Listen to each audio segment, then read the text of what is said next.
যুক্তরাষ্ট্রের অভিবাসন নীতিকে কেন্দ্র করেই আবারও বড় আইনি ধাক্কা পেলেন প্রেসিডেন্ট ডোনাল্ড ট্রাম্প। কারণ দেশটির একটি ফেডারেল আপিল আদালত তার জারি করা আশ্রয় বা অ্যাসাইলাম নিষেধাজ্ঞাকে অবৈধ ঘোষণা করেছে। আদালত তার রায়ে বলেছে, সীমান্তে পৌঁছানো মানুষের আশ্রয় অধিকার আইন দ্বারা সুরক্ষিত, যা নির্বাহী আদেশ দিয়ে বাতিল করা সম্ভব হবে না।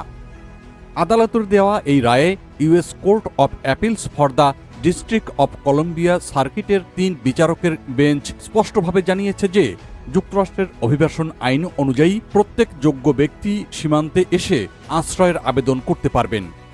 প্রেসিডেন্টের ক্ষমতা থাকলেও তা সীমাহীন নয় এবং কংগ্রেসে প্রণীত আইনকে অগ্রাহ্য করার কোনো সুযোগই নেই। এই বিতর্কের সূত্রপাত ২০২৫ সালের জানুয়ারি মাসে ট্রাম্পের অভিষেকের দিন। তখন তিনি দক্ষিণ সীমান্ত পরিস্থিতিকে জাতীয় নিরাপত্তার জন্য হুমকি আখ্যা দিয়ে আশ্রয় প্রক্রিয়া স্থগিত করেছিলেন। তখন তার দাবি ছিল অবৈধ অভিবাসন ঠেকাতে এই পদক্ষেপ জরুরি। তবে আদালত বলেছে, এমন সিদ্ধান্ত নেওয়ার ক্ষেত্রে আইনের নির্ধারিত সীমা লঙ্ঘন করা হয়েছে।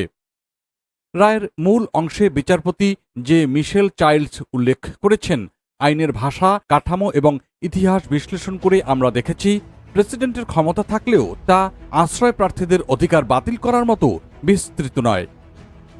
এই মন্তব্য এরই মধ্যে যুক্তরাষ্ট্রের আইনি মহলে আলোচনার কেন্দ্রবিন্দু হয়ে উঠেছে।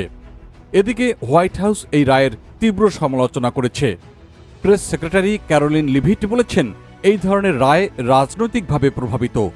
তিনি আরও বলেছেন, প্রশাসন এই সিদ্ধান্তের বিরুদ্ধে উচ্চতর আদালতে যাবে এবং তারা নিজেদের অবস্থান সঠিকভাবে প্রমাণ করতে আত্মবিশ্বাসী।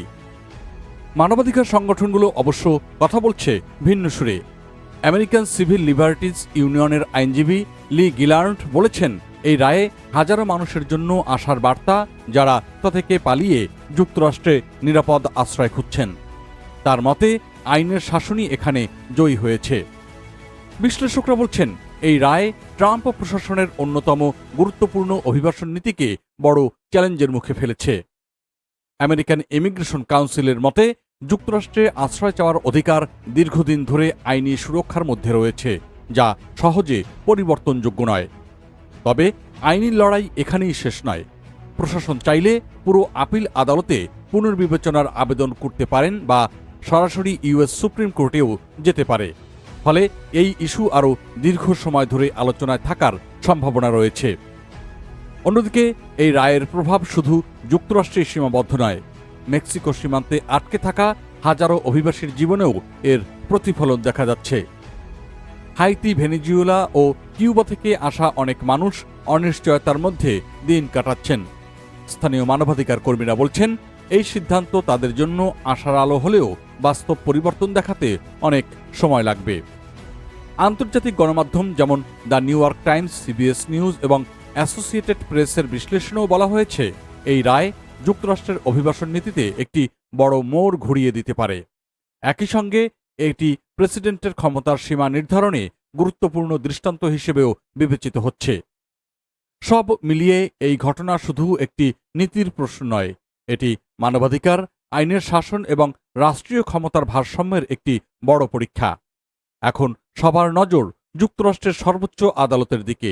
শেষ পর্যন্ত কি সিদ্ধান্ত আসে, সেটি নির্ধারণ করবে ভবিষ্যতের অভিবাসন নীতির পথ।